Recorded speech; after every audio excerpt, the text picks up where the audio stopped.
This is a map of Mali. Mali is a country in West Africa. It's the third poorest country in the world. It's extremely difficult place to work. In the last years, I've made 4 records in. What's there? Oh, that's right there. In the capital city of Bamako. It's a city of about 1 million people. How did I end up making records there? Well, I'll tell you just a brief story. In 2006, I traveled to Mali with my wife, Anda, who's in the corner there, just in a way to get inspiration for music, not to do any musical project. I went there for a month. We went there for a month. We traveled around. We went to a festival. These pictures that you see are actually from this festival. I was just a little bit burnt out on the way things, were happening in my musical life, and I just wanted some really fresh inspiration. And again, no plans to do any projects. Quite the opposite. I didn't bring a guitar. I didn't bring a recorder. I just wanted to, absorb. Actually, I wanted to listen instead of create. I was really getting tired of creating. I wanted to be on the listening side of things. So I figured if I went to some place that was extremely strange and alien to me, it would really force me into that role, and it did. Unfortunately, or fortunately, 1 year later, I was already working there. I came back and I actually played at this festival that I had been at with Anda the year before. I met these guys here. These guys are a band called Tamicrest. They come from a town called Kidal. There I am jamming with them. Kidal is on the border of Niger and Algeria. It's completely remote. It's 1,500 kilometers from Bamako. It takes 3 days overland to get there. There's no way to fly there. It's completely one of the most isolated settlements in the world. These guys were at the festival. This is 2 friends of mine that I'm in a band with called Dirt Music. We were jammed with them for a couple of days. As we left the festival, we had this crazy idea, let's go back and make a record with them. And 1 year later, we were in this town, this is Bamako, Mali, making a record with Tamicrest. There were songs that Hugo Race and Chris Brokaw and myself had written, but we used this band Tamicrest as the backing band. They provided the music. These are some pictures of Bamako. As you can see, it's a desperately poor place. This is the band Tamicrest.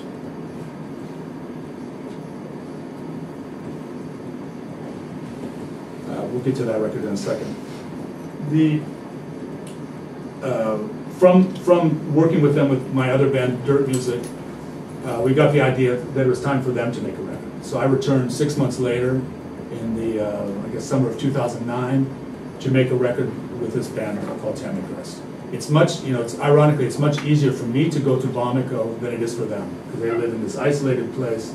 As I said, 3 days travel overland, public buses, they're just terrible transportation. Nobody has any money.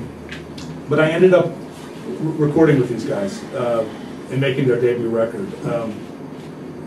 It was much surprise to me as to anybody, but the record was actually a fairly large success, especially on the world music scene. And I had never really made anything in this this genre of music. I returned in October of last year to make their second record, to follow up. And that's this record we see here. This record's called Tumastin.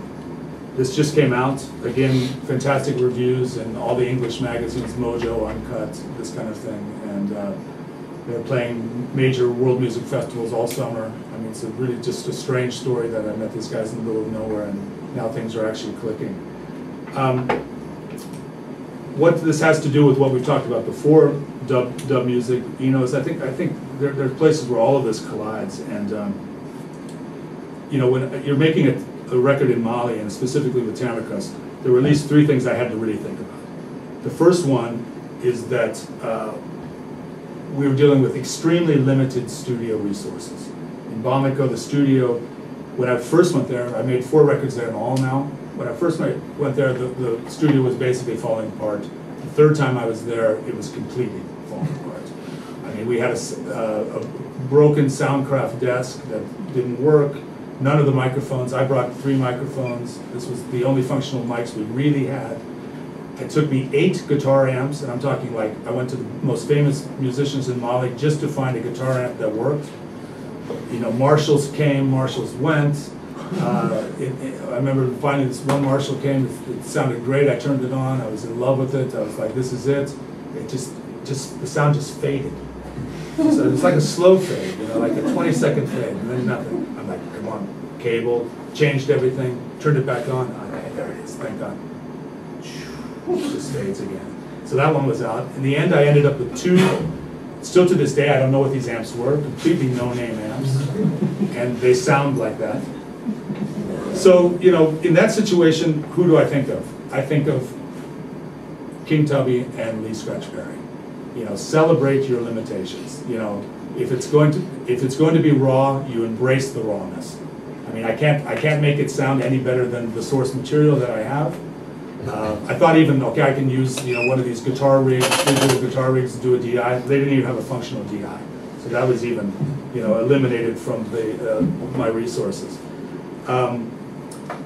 Yeah, so, you know, I thought in terms of that. The second thing was, you know, how does a guy that was born in Seattle that doesn't speak the native language, barely speaks any French, who doesn't understand any of the cultural things that are going on around him, you know, how do I fit into that? Into this strange music from a very strange land?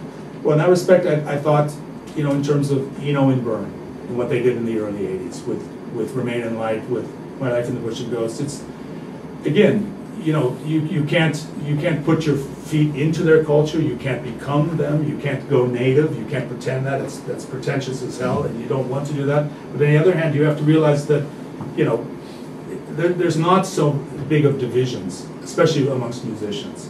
You know, when you get musicians together in a room, it's music. You know, people are making music, and it's not that different, you know, to make music with somebody in sub-Saharan Africa or Jamaica or Slovenia or Seattle. You know, these are not. I don't think there's big walls between these things.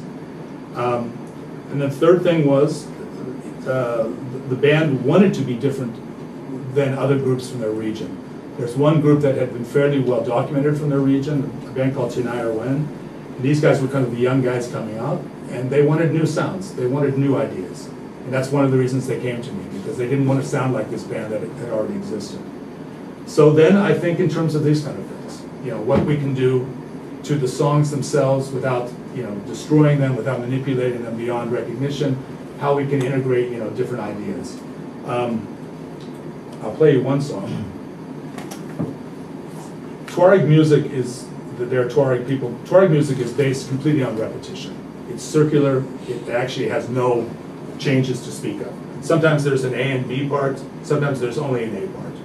Or at the very best, it's like a call and response. The singer will say something, sing something, and then the backing chorus will repeat that, and then that's like the end of it. But you know, an album of like 12 songs of this, I mean, I like it, but you know, you start to think like, are other people going to like it? And they think the same way. You know, they're also very conscious of trying to get their music out in the West, not just for money, but their songs are really about a political cause. I mean, these are people that are fighting for the independence of their region, and they're really committed to this idea. So they really feel like communicating with the West is a really valuable thing for them, because it gets a bit like Bob Marley felt in the late 70s, you know, with Jamaican music, with reggae. So here, I'll give you a song. The reggae influence is obvious.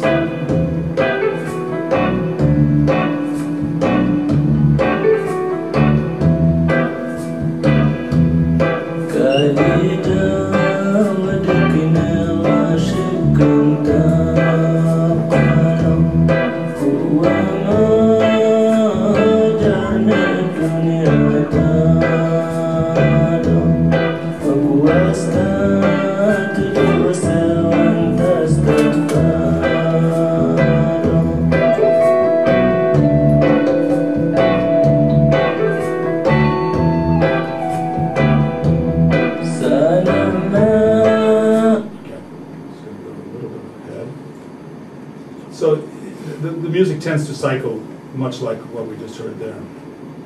So what, is there a way to make it different? Or to add some, you know, changes?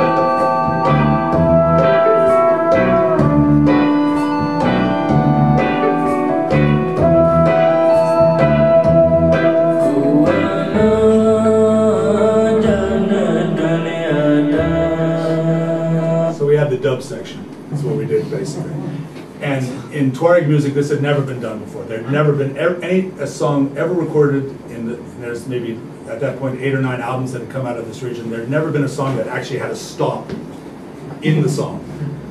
And the funny thing was, I actually introduced one of these on their previous record. I actually just cut it when I brought it here to mix it. And on the next album, when I got together with them for this record, like every song had a stop. And then I was like, okay, I think we got to put some of that kind of, you know, cyclical thing back in. We can't have like these sort of stops on every song. So they kind of overreacted a little bit with this idea.